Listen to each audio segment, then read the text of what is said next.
By default, every project already has its first funnel created in the Mavibot CRM section. The main stages are added in advance, but they're not configured. You can fully customize them for your business and your project.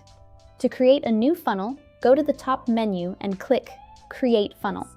Here you come up with a name for the funnel. For example, let's call it Sales. Click Done. A brand new funnel is created. Now you can start adding stages. Click Create to add the first stage. For example, the first stage could be Lead Magnet Received.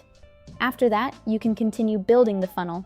Next could be a tripwire, then the main product, product interested, product purchased, upsell, and maybe downsell if you sell additional products. Each of these stages can be edited.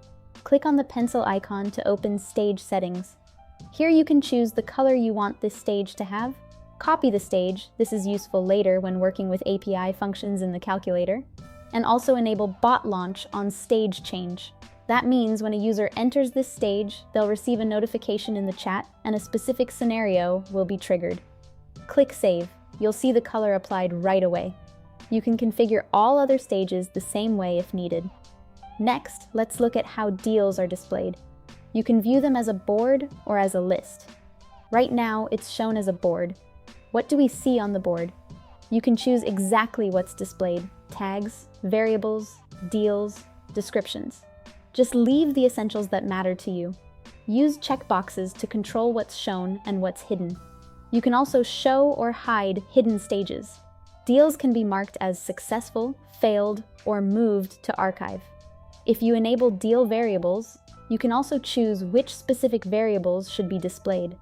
In this project, there are no clients yet, so variables aren't available. Once the first client appears, you'll be able to customize variable display on deal cards. Save the settings. At the first stage, you can quickly add deals manually or add them from existing bot clients. Since this is a new project, we'll come back to this after creating our first clients. Now imagine we have two funnels. The default funnel isn't needed and we don't want to edit it. To delete it, open Funnel Settings using the gear icon, scroll down, delete all stages inside that funnel, and only after all stages are removed, you'll see the Delete Funnel icon. Click it. As you can see, only the one funnel we actually need is left. Now let's create the first client. We can trigger a test user, for example, send hi. Go to the Clients section. The client appears. At this moment, their deal stage isn't set yet, but you can already see the main client variables. There's one more useful setting. Go to Project Settings and enable Automatically Move Leads to the first funnel stage. Choose which funnel should receive new leads and click Done. Now trigger the bot again and go back to Clients. You'll see a new client and they're already placed into the first stage of the funnel. On the board view, it's clearly visible that the client landed in the first stage. Next, we'll configure how the bot is triggered when a client moves through the funnel stages.